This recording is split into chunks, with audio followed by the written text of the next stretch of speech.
Break के बाद एक बार फिर से आप सभी का स्वागत है। दिल्ली के जनकपुरी में सूरजमल स्मारक शिक्षा संस्थान का स्वर्ण जयंती समारोह हुआ। स्वर्ण जयंती समारोह में उपराष्ट्रपति जगदीप धनखड़ ने शिरकत की। उपराष्ट्रपति जगदीप धनखड़ का भव्य स्वागत किया गया। वहीं शहीद स्मारक पर जगदीप धनखड़ ने पुष्प अर्पित किया। कार्यक्रम की शुरुआत राष्ट्रगान से की गई। उपराष्ट्रपति को स्मृति चिन्ह भी भेंट किया गया। संस्था के जॉइंट सेक्रेटरी वीरेंद्र चौधरी हमारे साथ इस वक्त हैं। सर, बहुत बहुत स्वागत आपका भारत 24 पर। और ये स्वर्णिम इतिहास में दर्ज होने वाला है आज का दिन। महामहिम आज इस इवेंट का हिस्सा रहे। देखिए, हमारे लिए बहुत सौभाग्य की बात है कि हमारी संस्था 50 वर्ष पूर्व कर रही है। इस संस्था की नींव आज से 50 वर्ष पूर्व रामनिवास जी मिर्दा साहब, नाथुराम जी मिर्दा साहब, उन्होंने एक विज़न लिया था और विज़न के साथ इस संस्था की नींव रखी थी। 50 वर्षों में संस्था ने बहुत लंबा सफ़र तय किया है। आज संस्था एक इंजीनियरिंग कॉलेज चलाती है, मैनेजमेंट इंस्टीट्यूट चलाती है, लॉ कॉलेज चलाती है और विशेष तौर से देहात से जो बच्चे हैं, ग्रामीण क्षेत्र के जो बच्चे हैं, उनके लिए महिलाओं के लिए एक स्कूल बीकानेर में चलाती है। शामली के अंदर एक स्कूल है और अभी हमने बहादुरगढ़ में एक स्कूल चालू की है। तो हमारे लिए बड़े गर्व की बात थी। और महामहिम ने जो हमें एक दिशा देने की बात कही, ये बहुत ही मैं मानता हूँ कि उनके जो विचार थे हमारे लिए बहुत उच्च विचार थे। और आने वाले समय में जिस तरीके से वो चाहते हैं कि एक बहुत बड़ी यूनिवर्सिटी हो, एक ग्लोबल यूनिवर्सिटी की स्थापना हो, उन्होंने एलुमनाई के बारे में बताया। ये दोनों ही विशेष जो बातें हमारी संस्था के लिए वो देके गए हैं। मुझे लगता है कि हमारी कमेटी बैठ के उसके ऊपर बहुत जल्द बहुत बढ़िया काम करेगी।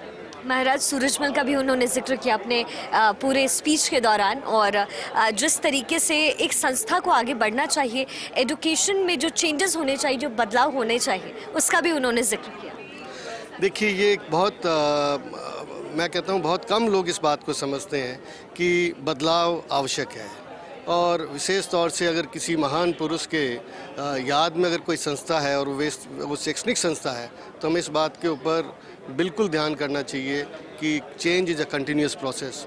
और उन्होंने इस बात के ऊपर बहुत बड़े विस्तार से बताया कि किस तरह से विश्व के अंदर जो संस्थाएँ आज 200 साल पुरानी हैं, उन संस्थाओं के अंदर उन्होंने हरदम नए युवाओं को जोड़ा, नए विचार लेके आए और नए विचारों के साथ संस्थाएं आगे बढ़ी। और सूरजमल जी अपने आप में एक महान पुरुष थे। मतलब उनके बारे में इतिहास के पन्नों में जितना लिखा गया है वो भी बहुत कम है। वो अपनी सोच के साथ, अपनी समझ के साथ उन्होंने इस देश को बहुत कुछ दिया है। तो जो विचार महामहिम ने यहाँ रखे, उन विचारों के साथ हम लोग इस संस्था को बहुत आगे लेके जाएंगे। सर, एजुकेशन जिस तरीके से सिनेरियो इन दिनों बदल रहे हैं, लेकिन चूंकि आप एक शिक्षा संस्थान का हिस्सा हैं, फुटप्रिंट्स लोग फॉलो करते हैं, तो उन तमाम युवाओं के लिए जो इस वक्त मुझे और आपको यहाँ भारत 24 के जरिए देख रहे हैं, उनके लिए क्या संदेश देना चाहेंगे? देखिए, मेरा तो बहुत स्पष्ट संदेश है, शिक्षा के बिना बदलाव नहीं, पहली बात। और दूसरी बात, शिक्षा ही हमारे लिए सब कुछ है। मैं ये बहुत दावे के साथ कह सकता हूँ कि विश्व के अंदर जिन देशों ने शिक्षा को सबसे उत्तम समय दिया है और सबसे बढ़िया व्यवस्थाएं करी, वो राष्ट्र आज दुनिया के सिरमौर है। भारत के लिए, हमारे लिए और हमारे समाज के लिए, हमारी ग्रोथ के लिए शिक्षा ही सबसे बड़ी पूंजी है। बहुत बहुत शुक्रिया सर, भारत 24 से जुड़ने के लिए, बातचीत करने के लिए, and all the very best हमारी पूरी टीम की तरफ। Thank you so much. Thank you.